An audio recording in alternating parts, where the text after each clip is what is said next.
So in this movie, what I want to do is to look at completing our wall straight section here, paying particular attention to the edges here. Now what I want to do is, this is supposed to tile, and right now it does tile already. Let me just show you that. I'm going to press Ctrl D to duplicate this mesh and just activate the incremental snapping here and just move this off here, and you'll notice that it snaps nicely in increments, so this is now tiling seamlessly and it looks pretty good. It works fine. But if we tile this many times, it's probably going to look very samey. So what I want to do is I want to edit the edge of this model here, just this edge and not this edge, so that I can put in a pillar or a divider of some kind, just to really divide up the space and add a bit of variation so that the tiling will look more interesting. So I'm going to select this mesh and delete it and press OK. And then select this mesh and enter edit mode by pressing Tab on the keyboard. And I'm going to insert a new edge loop here along the vertical length of the model. So insert an edge loop there, just slide it to the edge like so, and perhaps leave it a bit there maybe. I'm going to turn off incremental snapping and just slide this inwards a little bit. It's quite thin, this area here, but when we duplicate and tile this mesh, the other half will make up the right hand side of the width for this pillar here. So what I want to do is really have a straight kind of divider that moves from this edge upwards directly to this bottom edge here. So that means really these intervening faces here, we can delete them. So I'm going to right click and enter face mode, and I'm going to select the first face that we want to delete, and I'm going to move up here to face the last face, hold down shift on the keyboard to select that face like so, and then I'm going to move over here to the menu and choose select and shortest path, and that will select all the intervening edges here. And I'm going to press the delete key on the keyboard and choose faces to delete those faces. So now I've deleted those intervening faces and I want to connect this edge with this edge directly.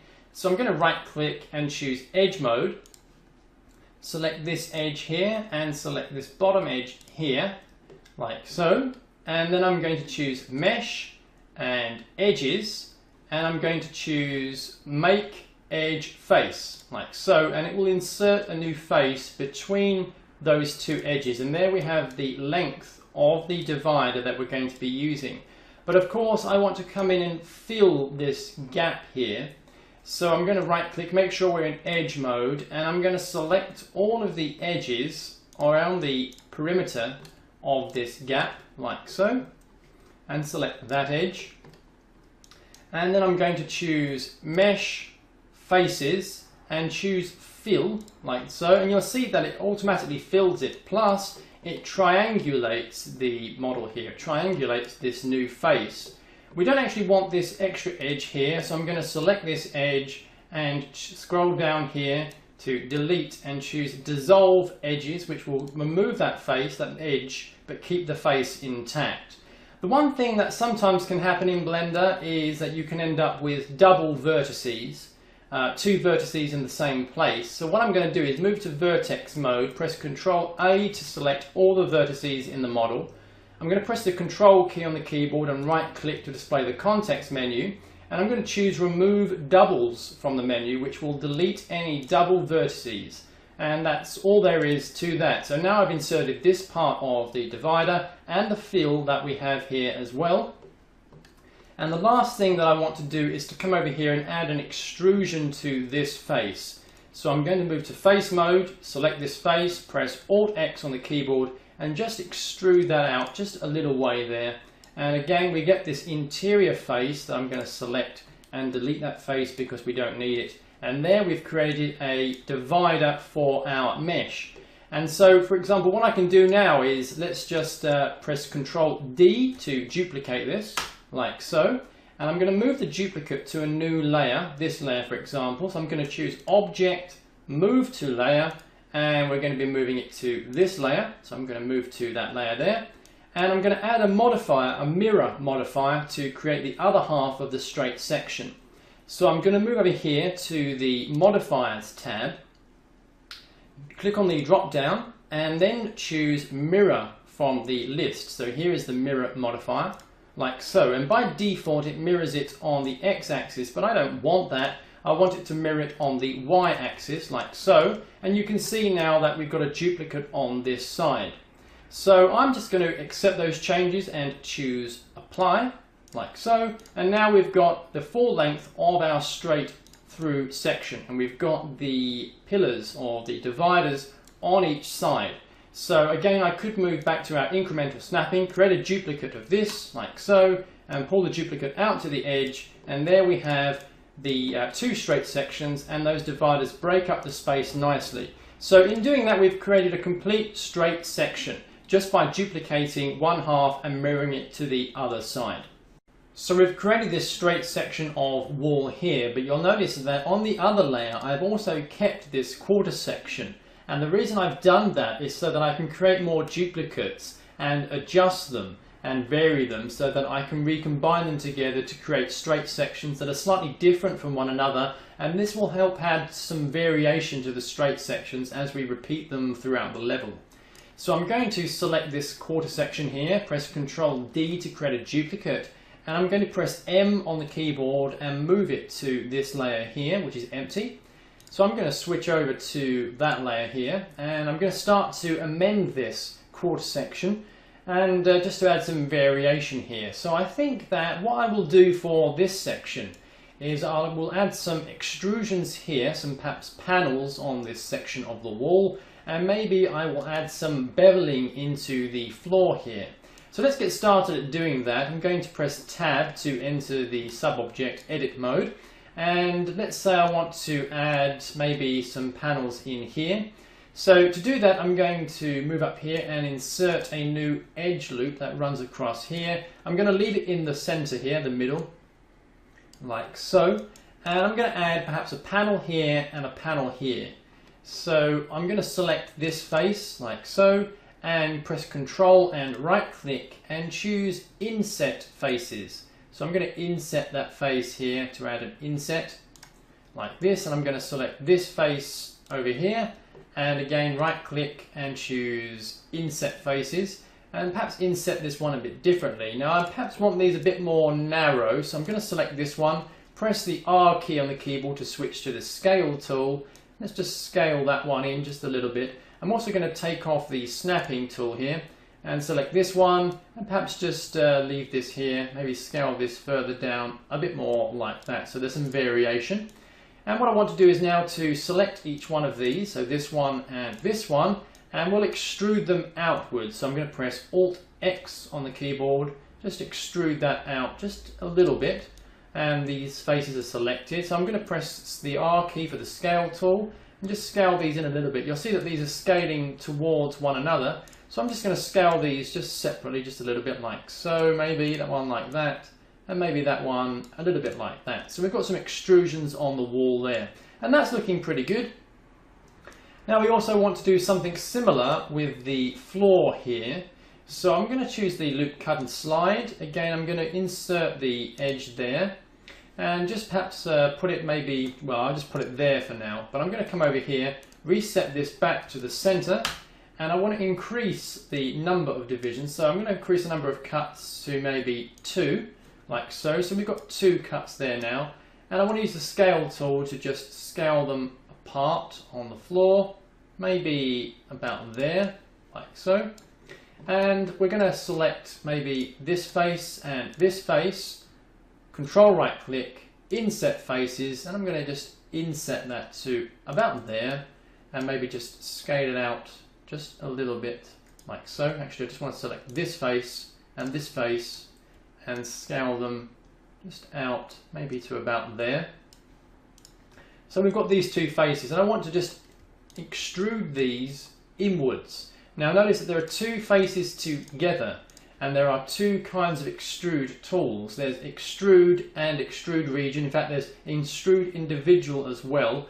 I'm going to choose extrude region to keep these 2 faces together and extrude them downwards. So I'm going to select maybe about there, like so. Now I want the corners of this part here to be curved and beveled, So to do that, I'm going to switch to edit mode, and I'm going to select this edge and select this edge. I'm holding down shift to select multiple edges like so, and press F to just frame those. And I want to switch to the bevel tool, so I'm going to press Control, right click and choose bevel like so, and I can just extrude this outwards and maybe something like that. I can change the number of subdivisions here if I want to, so maybe about 4 subdivisions, that's fine. That's looking pretty good at the moment.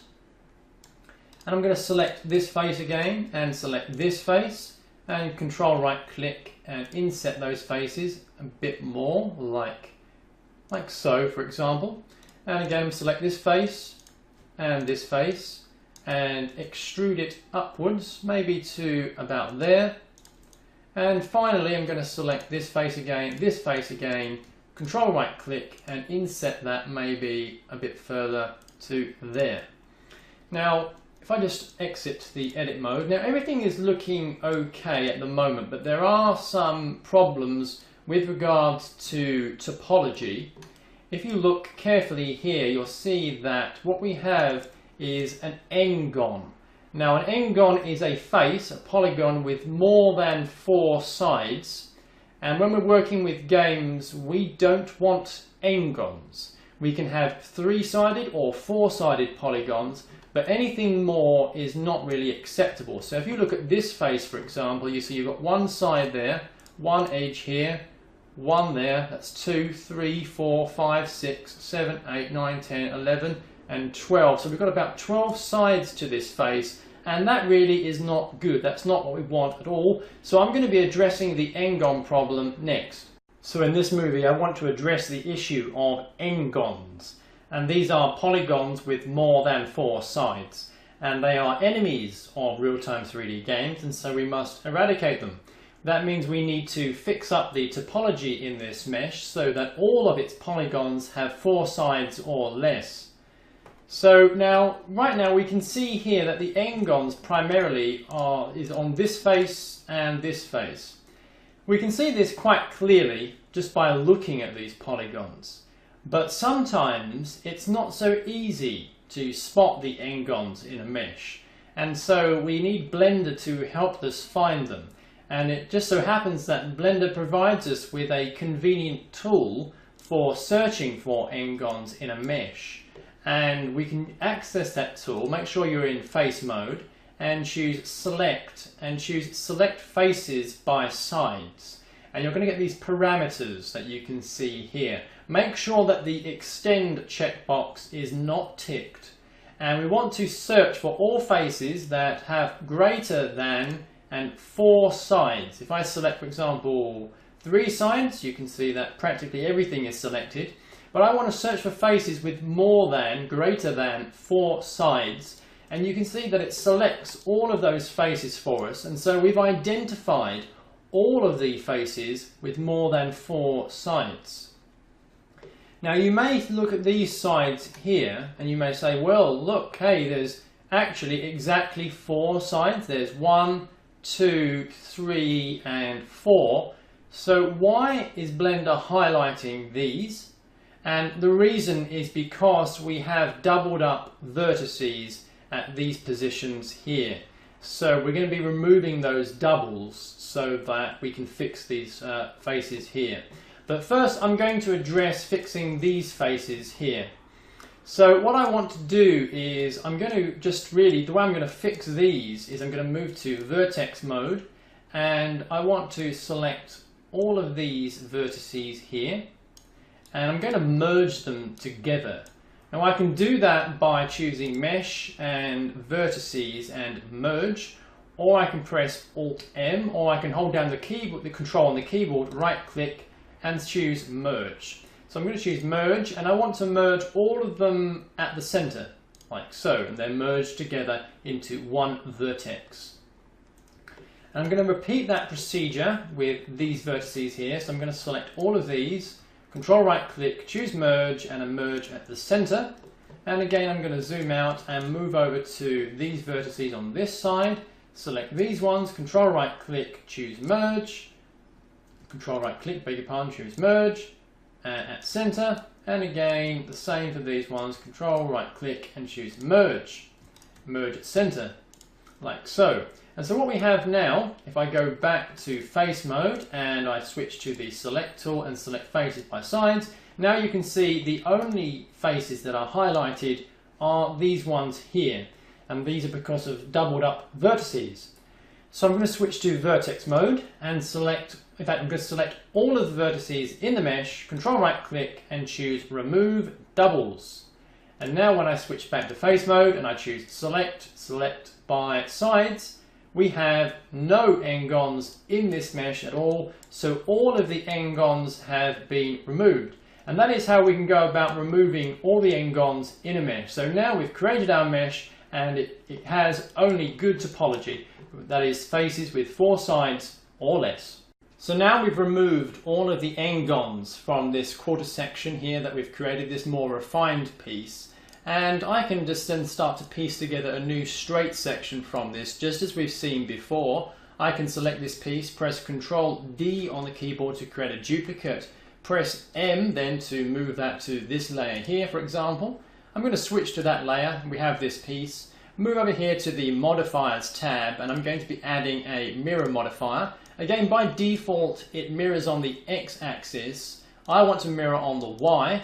I also want to make sure, press Ctrl Z to undo that, just transformed it there, but I want to make sure that I have the merge checkbox ticked to ensure that all the central vertices here between the mirroring are going to be merged together into one, so we don't end up with doubles. And I'm just going to click apply to bake in that modifier into this mesh. So we have that here, but of course we're not restricted to just creating a straight section from the same piece. If I go back to the quarter section that we've modeled here, I can recombine this quarter section with the other quarter section that we've made here. So I'm going to do that now. I'm going to create a duplicate of this quarter section by pressing Ctrl D on the keyboard, press M, and I'm going to move that to this empty layer here. I'm going to jump over to the other quarter section, again Ctrl D, and press M to move that to the same layer. Let's now switch to that layer, and we've got these 2 pieces on the same layer. So I'm going to select one of those pieces and just choose incremental snap and just move that off to the side here. So you can see we've got these 2 separate pieces. Now I want to merge them together, but of course right now you'll see that this piece is actually flipped the wrong way. We want to mirror this in the other direction. So I'm going to select this piece, and we can do that by inverting its scale. So let's just come over here, let's just expand this panel here to the left. And what we want to do is we want to flip its scale on the y-axis, because that's the green axis. So to negate its scale, all I have to do is push the negative symbol and it will flip its scale. You may notice that the scale is not 1, 1, 1, which were the starting values. And the reason for that is because when we come in here and change the dimensions of our pieces, it then changes the scaling factor. We're going to be dealing with that in a short while. So I'm just going to move this piece back here. Now of course, if I bake in this scale, let's say I want to reset the scale back so it's 1, 1, 1 at those defaults.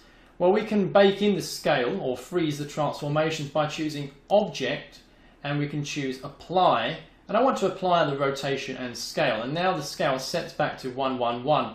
But you'll notice, let's just close this transform panel here. You'll notice that now all of a sudden I can't see the faces that I had before. If I turn around to the other side, you can see that there's this flipped shading. And what has happened is because I've inverted the scale, the normals of the shading have flipped. So I need to reflip the normals on these faces so that I can see it properly again. So I'm going to press the Tab key to come into sub-object mode, select faces, press Ctrl A to select all of those faces, and I'm going to flip them by choosing Ctrl right click and choose Flip Normals, and there now the normals are flipped back in the right direction. But of course these are still 2 separate mesh pieces. I can join them together into one mesh by selecting both meshes and choosing Join. And now these 2 meshes are combined together in one mesh. But of course if I open up sub-object mode again, the edit mode by choosing Tab on the keyboard, and I move to vertex mode, you will see here that at the vertex level, let's just turn off snapping. If I pull these vertices apart, they're not connected or joined together. So I want to join all these central vertices together and merge them, remove those doubles. So I can press Ctrl A to select all vertices, Ctrl right click and choose remove doubles, and that will merge all the doubled up vertices together. And that looks good. I can select the vertex here, for example, and move it either side, and you can see now that these have been merged together. However, there is a part here where the topology does not correspond. You can see we've got a vertex here on this part of the mesh, but there's no corresponding part on this side of the mesh. And the reason for that is we've got this vertex here which doesn't match up nicely. So what I'm going to have to do here is use the knife tool to come in and start cutting in some new topology to get them to match up. I could leave them as they were and nobody would really notice the difference, but I like to keep the topology nice and tidy, so I'm going to choose the knife tool here. Move over this vertex. You can see the knife tool snaps to the vertices. You know when it's snapped because a red border is drawn around this green icon here. Right now it's not snapping to any vertex and you don't see that red border. But here, when I move over this vertex, you see the red border. So I'm going to click there and draw a line to, let's say, about here. It doesn't really matter at the moment, so I'm going to draw it about there and press Enter on the keyboard to insert that new geometry. And I'm going to do the same over here. Select the knife tool, select this vertex here, and bring in, right now it doesn't matter where I put the destination point, and just put in that vertex. Actually, something has gone wrong there. I don't see the edge. Let's try that knife tool again. Select this vertex and bring it maybe over there and press Enter. And there we get that new edge. Okay, so what I want to do then is to snap this vertex to this vertex.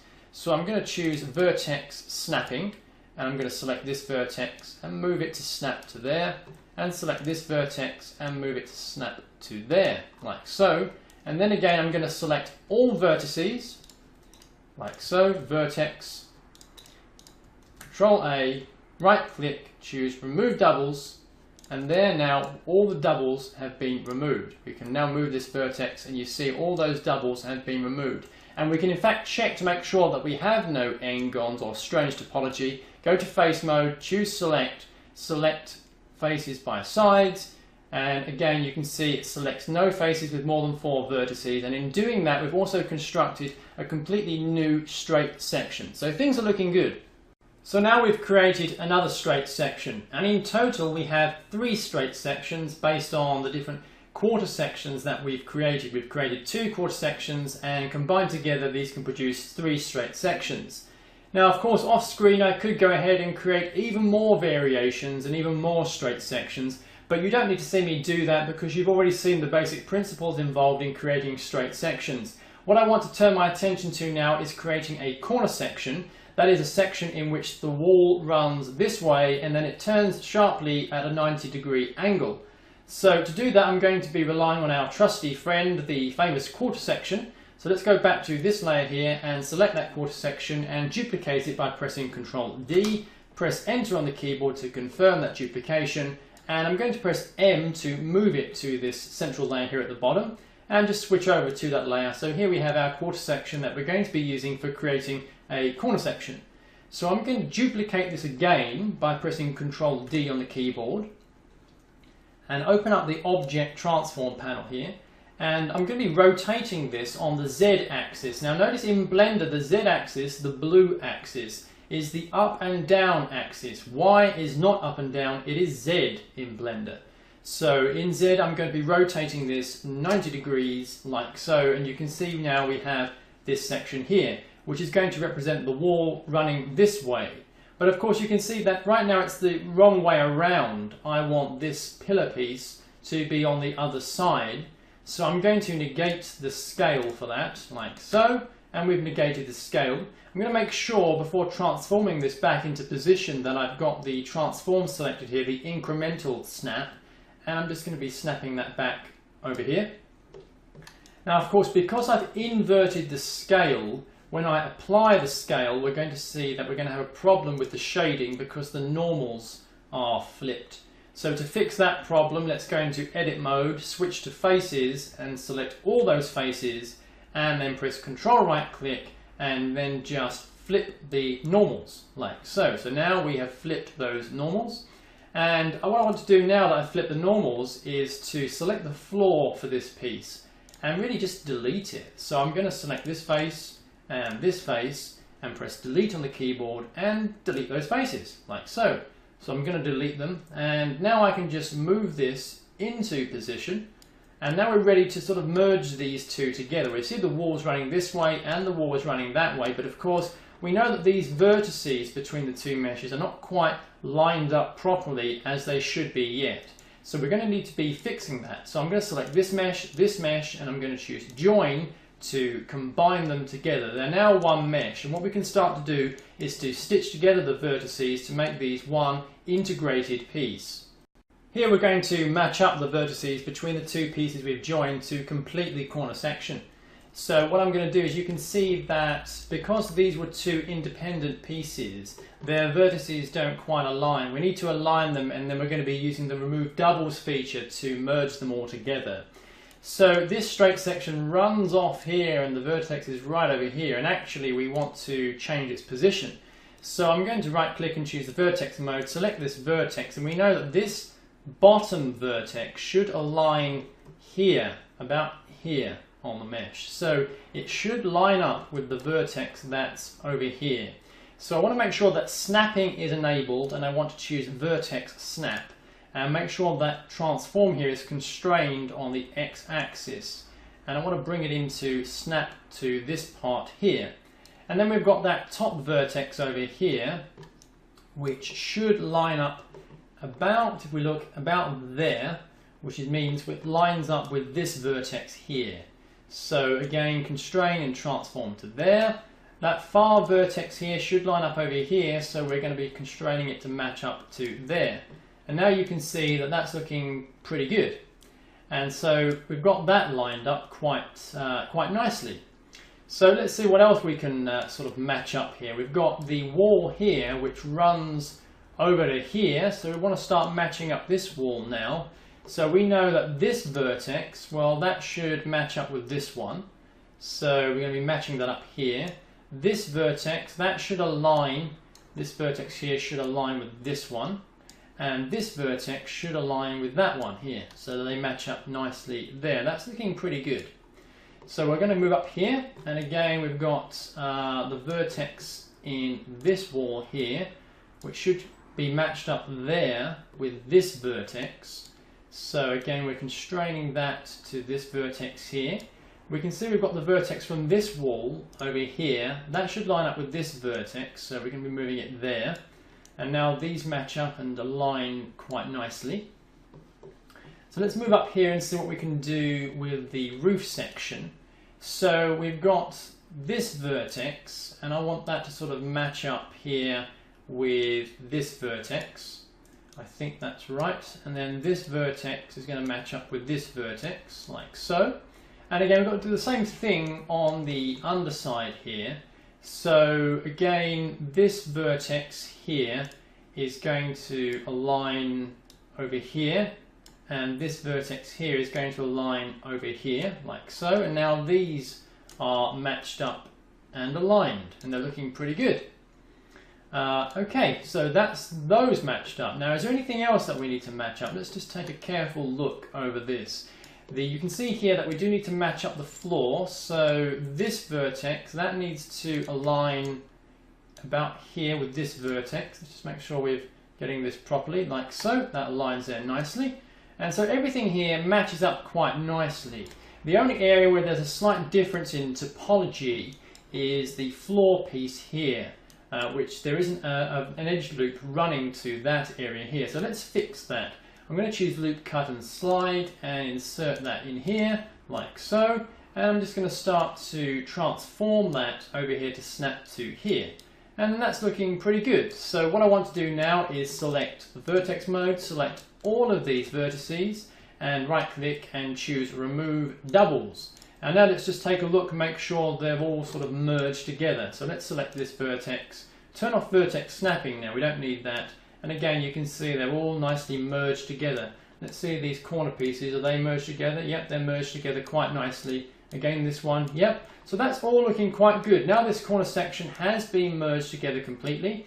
So for example, now that we have this corner section as a quarter piece, we could, for example, duplicate this like so, and just mirror it really. We could just say, okay, I want to mirror this now on the x-axis. Let's just choose a scale. Should be -2, for example. And we could, for example, create an end piece that way. So you can see we've got an end piece there if we wanted. Again, I could run, let's find a straight section. So let's say this straight section, Control D. I'm just going to move that to our corner layer. Let's move it to the corner layer. We've got this straight section. Let's just turn on incremental snap to move this properly. So again, this lines nicely with that corner section. Again, I could press Control D and rotate this by 90 degrees on the Z-axis, like so. And let's just transform this into place. And again, we've got a nice corner section here. So that is looking pretty good. But of course, the one thing that we don't have is the other corner section for the reverse direction. This is for a corner that turns inwards, but we also want a corner that turns outwards. And we're going to be seeing how to do that next. So we've modelled a corner that turns inwards. It's time for us to model a corner that turns the other way.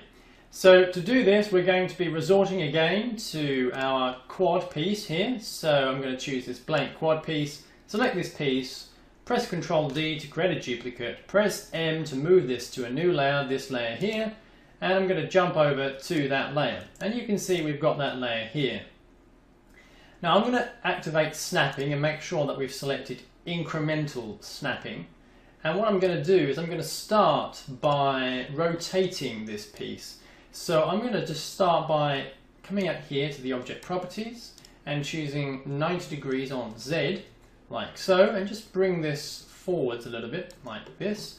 And one thing I want to do is just mirror this. So again, I'm mirroring this on the green axis. So that's the Y axis. So I'm going to choose -2 and just again bring this over here to this side. Let's just close the transform panel for the moment. And what I want to do now is create another duplicate of this. So I'm going to press Ctrl D again to create another duplicate. And I want to rotate this one as well. And I'm going to rotate this -90. Actually, no, I'm not. I'm going to completely remove the rotation. That's what I want. Let's just remove the transform panel again and just start to transform this into place. And again, this has got the inverted scale that I don't want, so I don't want that either. So let's just return the scale back to normal here, close the transform panel again and bring this into position. So what we have here are two wall pieces, and the piece we want to make is effectively the corner piece that bridges between these two. So to get started at creating that then, I'm going to select this piece and duplicate it like so, and I'm just going to move it into place where it should be, which is about here. And again, I'm going to press the Tab key on the keyboard and I'm going to select all of these faces. Right now, actually, one thing I can show you is that these two pieces here are a bit distracting. I just want to edit this in isolation. So I can press Shift I on the keyboard to isolate that selection so I only see the object here. And I'm going to select the edit mode and choose faces. And I'm going to select all of these faces except for the floor. And I'm going to delete them by pressing the delete key on the keyboard and choosing faces. So now all we have is just the floor of this mesh. And I'm going to press Shift I again to come out of isolate selection mode. And I want to just transform the floor here in place. So I'm going to come in here, select faces. I'm going to delete that face. So we have only one face here. Select the vertices. Select this vertex and this vertex. I'm going to choose snapping. I'm going to snap to the vertices. And I'm just going to bring that sort of in line here with these vertices. And what's great, notice that I'm snapping the vertices of this mesh to vertices in a different mesh. So that's a really great feature. And again, I'm going to select this vertex and this vertex, and I'm going to snap them again over here to this vertex. Now you'll notice that though these two edges bridge between these two, we've got this vertex here which doesn't quite align as we want. So what I'm going to do is I'm going to come in here with the knife tool. So I'm going to select the knife tool. And I'm just going to click, say, here and click here and press enter on the keyboard, and it creates a new edge. I'm going to select this face we've got on this side and just delete it. So what I can do then is go back to vertex mode, select this vertex, and rather than constrain the transform on any axis, I'm going to click within this circle and completely just snap this vertex to this corner here, select this vertex and snap it to that corner there. And now I've created a floor piece that bridges between these two floors. You may notice that what I've actually created here is an n-gon, so 1, 2, 3, 4 and 5 sides, but I can easily repair that with the knife tool. So I'm going to select the knife tool, select this vertex and just put it to here. Just snap it in place like so. And again, I'm going to select the knife tool again here and snap that in place here like so. And let's just select all of these vertices in this mesh just to make sure that we've got no doubles. Let's just make sure there are no doubles here. Let's turn off snapping. And yep, that's looking pretty good. So what we've got here is a floor that bridges between the two, and there are no n-gons on this floor. So that's looking pretty good.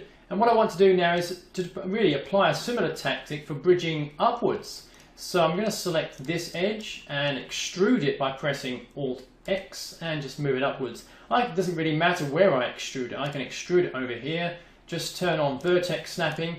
Let's select all the vertices. So I'm going to select this vertex, snap that in place here, select this vertex, and let's just bring that over here for the moment, and I'm going to snap that in place with this vertex here. And again, select this edge again, press Alt X, bring this upwards. Actually, let's bring this up a bit further because the nearest vertex we've got is way up here. Let's just bring this in line here, move to vertex mode, select this vertex, snap it in place with that vertex there, choose this vertex, bring it here, like so. Let's just zoom in on that. Again, choose the edge, extrude outwards, vertex again, and surprise, surprise, we're bridging across here, like so. Go back to the edge, again, extrude upwards, vertex, switch back to this, snap to this vertex, snap to that vertex here, again, bridge outwards, extrudes outwards, beg your pardon, and let's just bring this upwards. Make sure we get this into view. We're snapped all the way over here. That's not really what we want. Let's just turn off snapping, bring this into view so we can see it a bit better. I'm going to choose vertex, I'm going to choose this vertex over here, snap it in place to this vertex here. Actually, it's this vertex here. We want to snap to that one. And select this vertex, and we want to snap it all the way over here to that one there.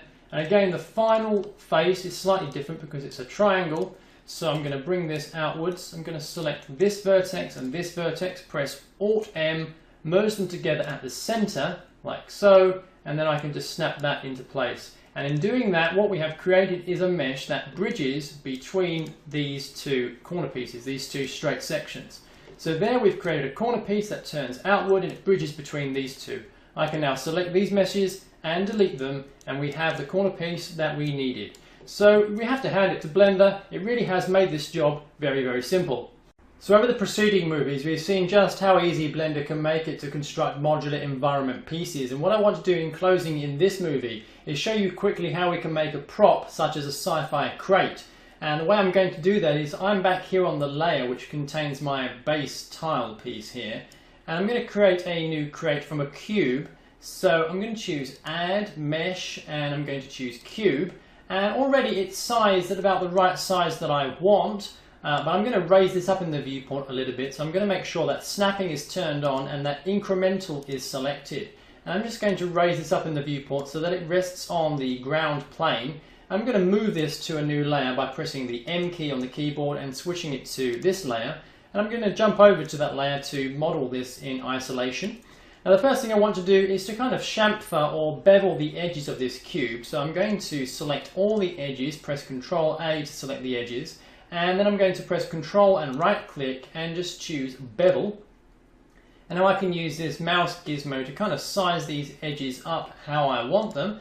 I'm going to leave it about there. I could of course increase or decrease the segments, but I think 2 works fine here. So this is looking pretty good, and what I'm going to do is insert some edge loops now to create some kind of compartments in the sides of the cube. So I'm going to choose loop cut and slide, and I'm going to insert a loop there. I'm going to add 2, and I'm just going to scale these in just a little bit to kind of create this sort of intermediary border here. And again, I'm going to do the same on this side, so I'm going to insert 2 edge loops. I'm going to scale these in a bit further like so, just to create that intermediate border. And again, I'm going to do the same here horizontally, so just insert another loop, add 2 cuts, and again scale these in like so. So we've got something that looks perhaps a bit like that. And then I'm going to select the face mode, and I'm going to choose all these faces on the cube here, these faces as well, and these, and also these. I'm going to leave out the bottom faces, but I'm also going to work on the top faces. And I'm going to turn off snapping first of all, and just choose extrude individual, so that we extrude these faces individually like that. And there, I'm going to leave it about there. And now we've created a kind of basic crate shape, and I think that's looking pretty good. Now, one thing you do want to keep in mind when you create any models is pay attention up here on the toolbar to the vertex count, the faces count, and the triangle count. You want to keep these as low as possible. No matter what model you are making, whenever you're working with low poly models, you want to keep them low polygons. So make sure you try to keep these as low as possible. If you spot opportunities in your topology for reducing the polygon count while keeping your model the same, then always take those opportunities. So here we've gone ahead and created a crate prop for our modular environment. The next thing that we need to do is to unwrap and texture all of these models, and we'll be seeing how to do that in the next part of the course. So I've been Alan Thorne, you've been watching this 3D Motive course. I hope you found it helpful. Thank you for watching.